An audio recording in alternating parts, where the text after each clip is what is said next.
చూసారు కదా! ఇండియాని మైమరిపించేలా ఈవెంట్‌ని ఆర్గనైజ్ చేసి, ప్రతి ఒక్క ఆర్గనైజర్ అండ్ కమిటీ మెంబర్‌కి మనస్ఫూర్తిగా మా గ్రాటిట్యూడ్‌ని తెలుపుకుంటున్నాం.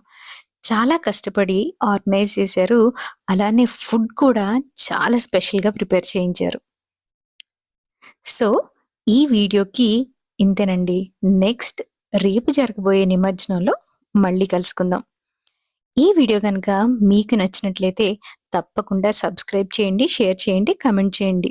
నోటిఫికేషన్ కూడా ఆన్‌లో పెట్టుకోండి. ఎందుకంటారా? ప్లేట్